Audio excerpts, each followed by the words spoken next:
No escritório, um homem sentado diante da garota ajeitou os óculos e, animado, contou a ela que ela não morreria, pois havia sido diagnosticada errado. Ele pediu perdão.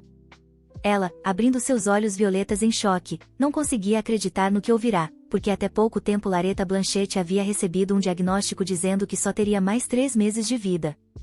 A heroína soltou uma risada nervosa, percebendo que, até então, viveu e fez tudo o que sempre quis justamente por acreditar que morreria em breve. O médico, porém, não entendia sua reação, já que a notícia era muito boa para ela. Mas agora Lareta estava sendo perseguida por um homem conhecido como a Grande Espada do Império e o Deus da Guerra, o Duque Candle, que havia prometido encontrá-la onde quer que ela estivesse. Lareta ficou estressada ao perceber que nunca estivera doente. Todo esse tempo, e agora ela não sabia o que fazer. Saltando da cadeira, tomada pelo nervosismo, a garota começou a entrar em pânico, enquanto o médico reagia com alegria à própria revelação. Tudo isso acontecerá 3 meses atrás. A protagonista havia começado a se sentir estranha, achando que estava doente, e resolveu procurar um médico. Ela reclamou de insônia e contou que, depois de comer comidas muito apimentadas, se sentia mal, como se o coração começasse a bater mais rápido. Após ouvi-la, o médico ajeitou os óculos e pediu que Lareta não se assustasse, pois provavelmente ela tinha a doença Radura. Ao ouvir isso, uma doença rara e incurável, Lareta ficou em choque. O médico explicou que essa condição aparecia em algumas pessoas que nasciam com excesso de mana e acrescentou que a taxa de mortalidade era de 98%. Ela não conseguia entender direito do que ele estava falando. O médico, então, afirmou que ela, Lady Blanchett, morreria em 3 meses, o que era basicamente uma sentença de morte. A protagonista ficou tão abalada que nem se lembrava de como o resto daquele dia passou. Ela não queria simplesmente morrer de forma quieta e insignificante. Então decidiu fazer uma lista de coisas para realizar antes da morte e cumprir cada item. Sentada em seu quarto, enquanto a empregada penteava seus cabelos rosados, Lareta gritou que realizaria cada desejo daquela lista. Depois se virou para a serva, Anne, perguntando o que ela mesma faria antes de morrer. Naturalmente, Anne ficou confusa com uma pergunta tão estranha, mas logo entrou no clima, pegou o pente como se fosse um microfone e declarou que, além de morrer pela princesa, nada lhe vinha à mente. Lareta se emocionou ao ouvir isso, e Anne sugeriu que a senhorita voltasse a deixá-la pentear seus cabelos, já que a protagonista não sabia fazer isso sozinha. Lareta comentou que aquela observação era cruel. Quando o penteado ficou pronto, ela segurou a mão da criada e contou que queria comprar todo tipo de bolo e experimentar um pedaço de cada um. Anne observou que aquilo seria como dar uma mordida e jogar o resto fora, mas, sem discutir, levou a moça direto para a refeição. Lareta não queria ir. Seu relacionamento com a família era péssimo, e sentar-se à mesa com eles era como uma provação. O pai queria vender a própria filha para um marquês velho e rico. Ele era o 5º grão-duque de Blanc, de uma família que ajudou a fundar o país, mas que acabou falida. A mãe, a duquesa Blanchett, que havia se casado por conveniência, queria exatamente o mesmo, vender Lareta o mais rápido possível. A protagonista fingia ser uma tola ingênua, mas entendia tudo perfeitamente. Sabia que o mais seguro era simplesmente ficar calada, para evitar que toda a raiva da família recaísse sobre seus ombros frágeis. De repente, um jovem entrou na sala de jantar, Ron, o irmão mais velho, amado por todos, ao contrário dela. Ele havia concluído todos os cursos de preparação para herdar o título, enquanto Lareta, como segunda filha, nunca recebeu apoio nem educação adequada.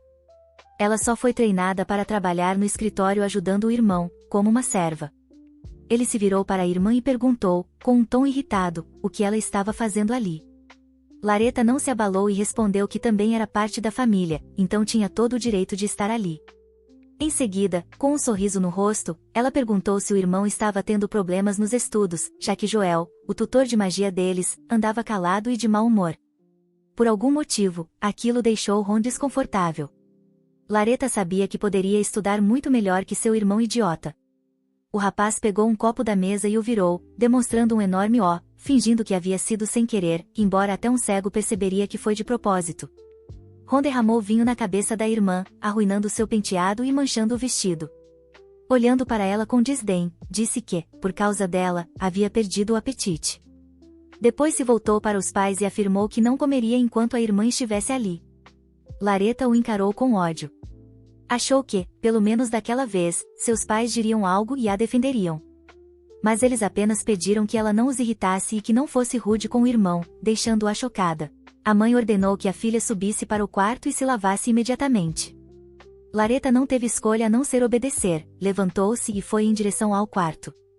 Ao se aproximar da porta, virou-se para olhar todos na sala de jantar. Não conseguia acreditar que seu irmão saía impune de absolutamente tudo. Mas, naquele momento, ela já não se importava tanto, porque, de qualquer forma, morreria em 3 meses.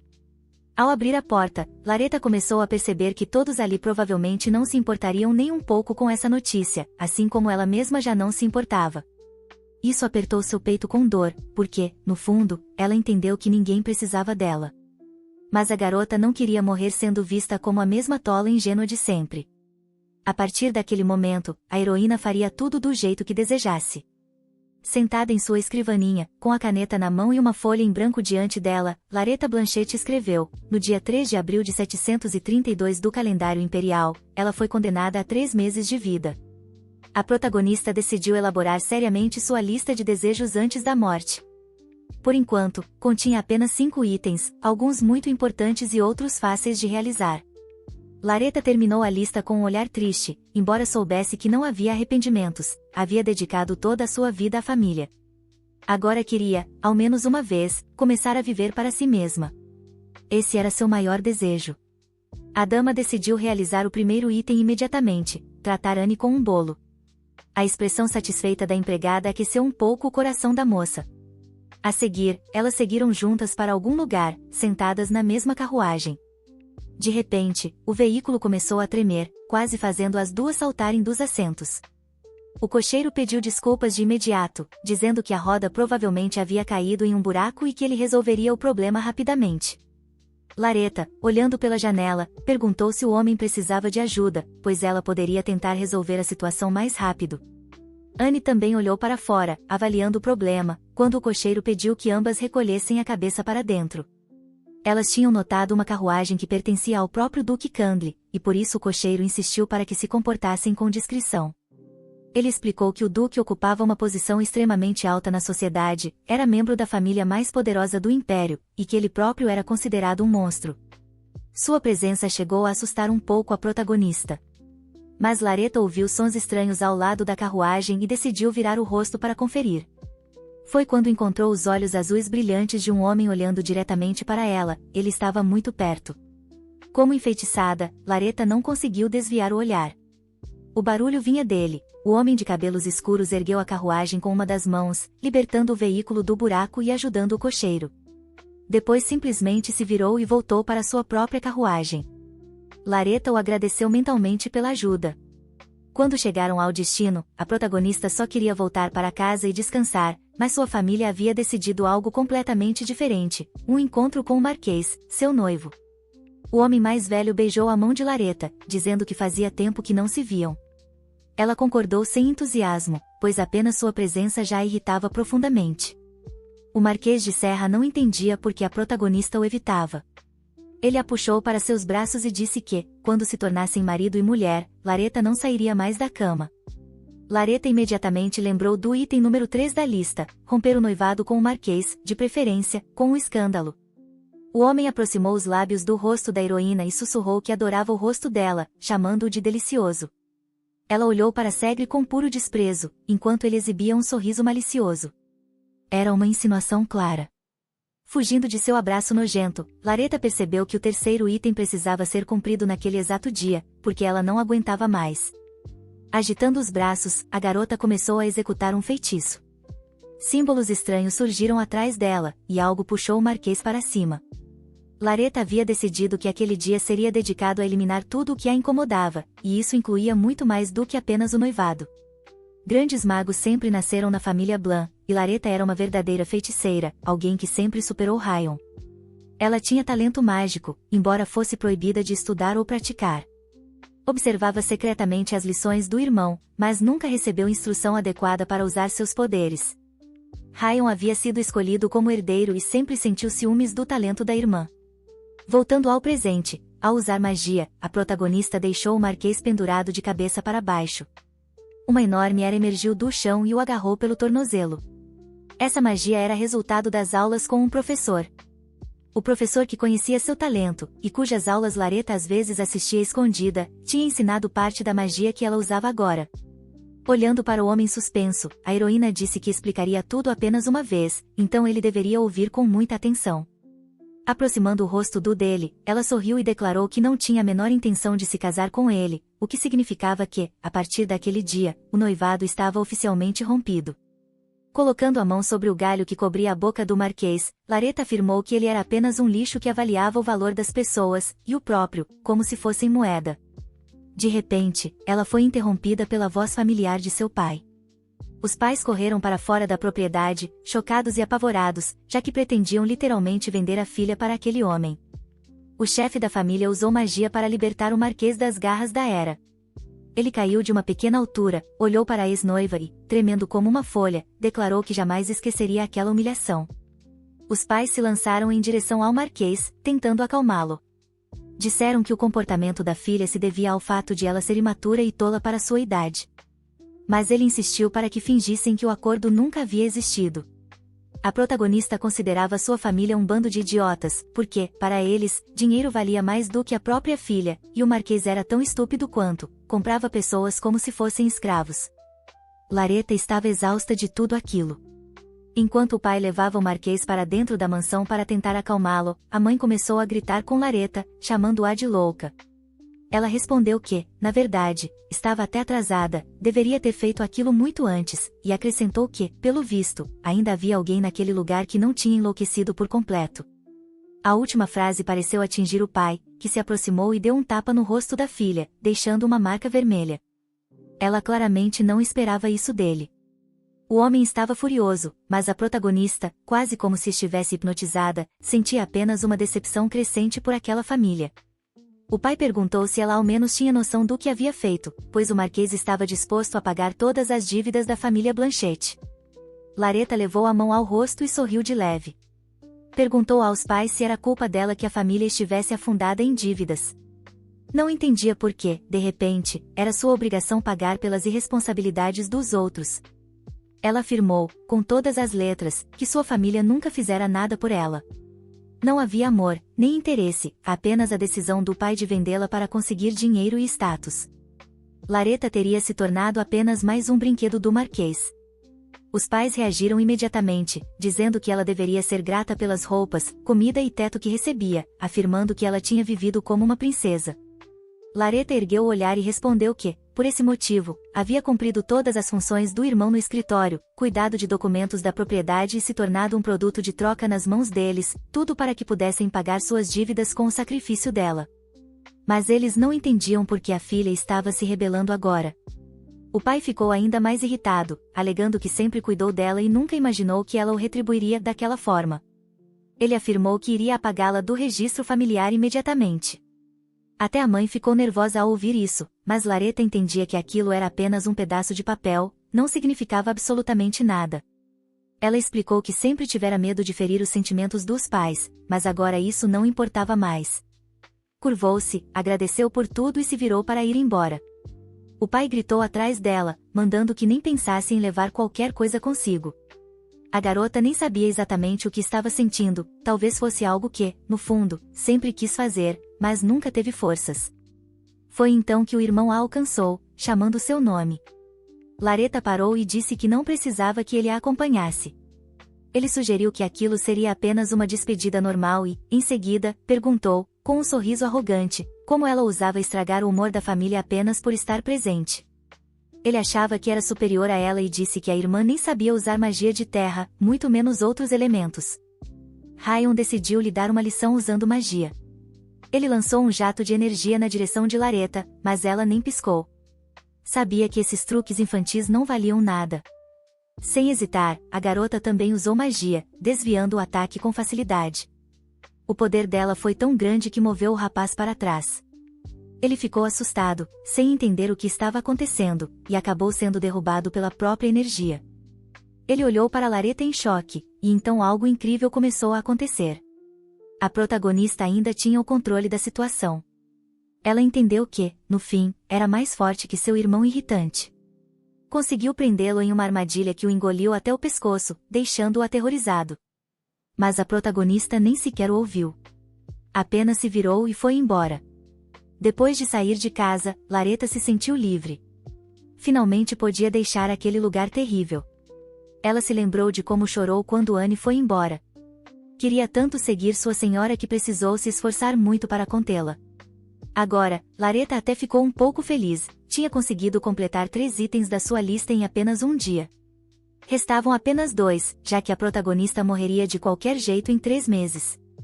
Ela queria encontrar um homem mais experiente, alguém com quem fosse fácil se relacionar.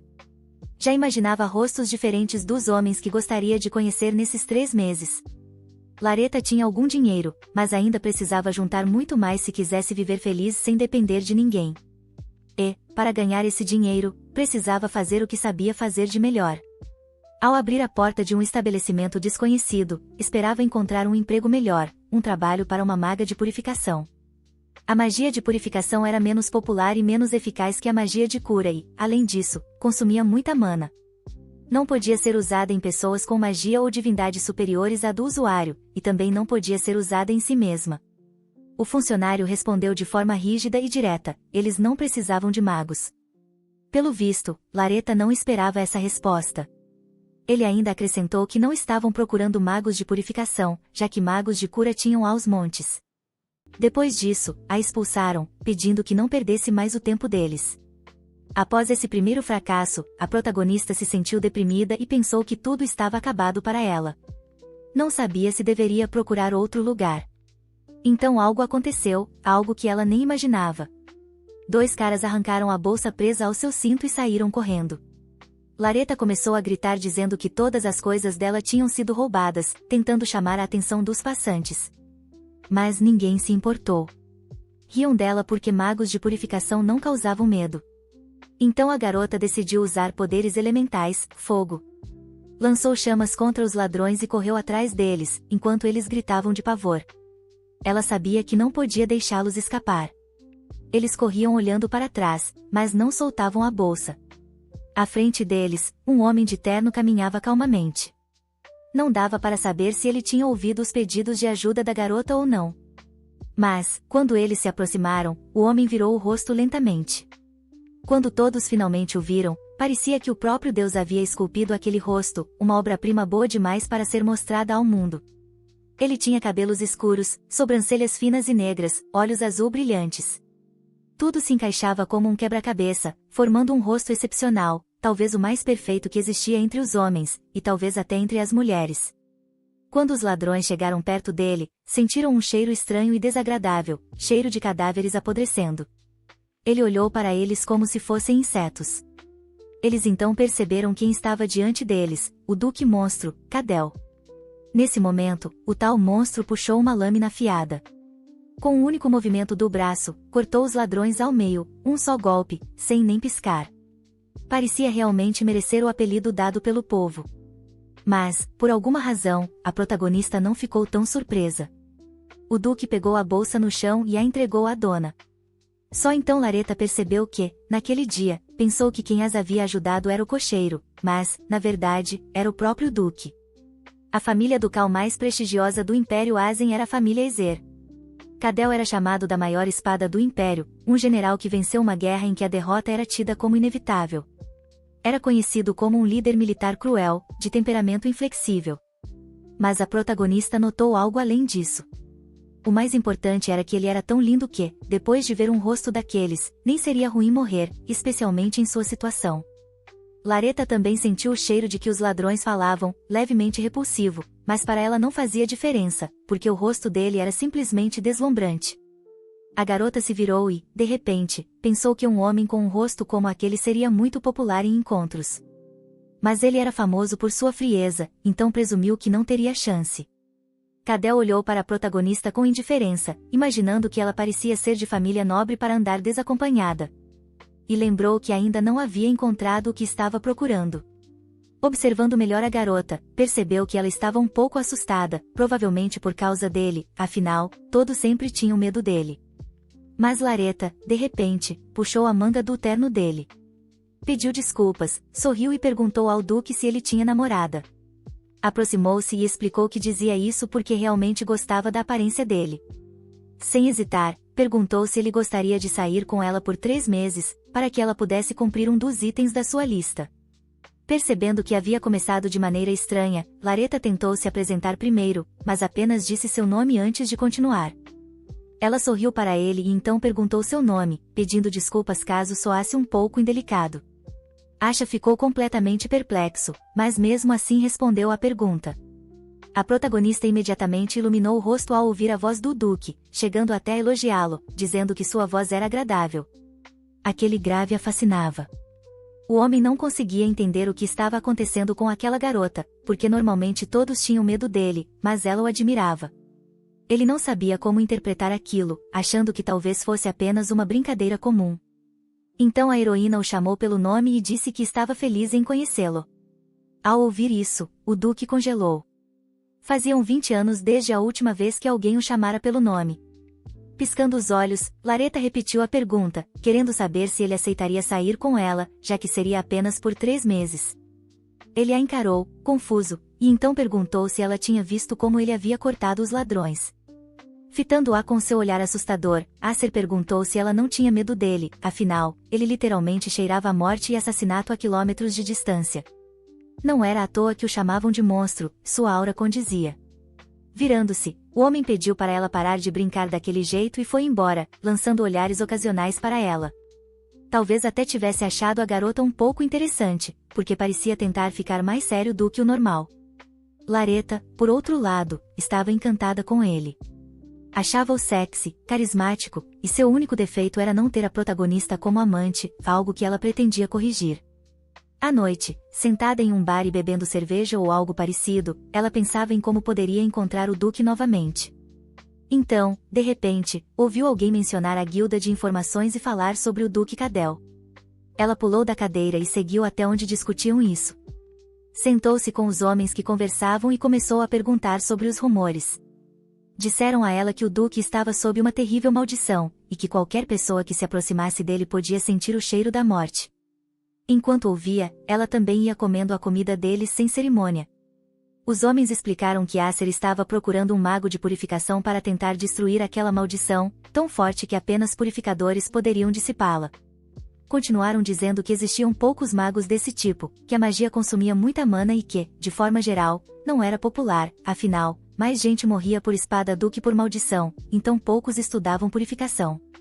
Por isso o Duque não conseguia encontrar ninguém qualificado. Ouvindo tudo, a protagonista começou a pensar que precisava entrar na toca do tigre para salvar Acer. Agora ela tinha um motivo e faria de tudo.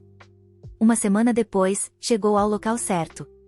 Sorrindo, Lareta pegou o Duque de surpresa, dizendo que o havia encontrado. Asha estava ao lado de outro homem, analisando documentos, e levantou os olhos surpreso, claramente não esperando que alguém aparecesse assim do nada. A garota, sorrindo de novo, disse que talvez ele ficasse assustado por se encontrarem daquela maneira.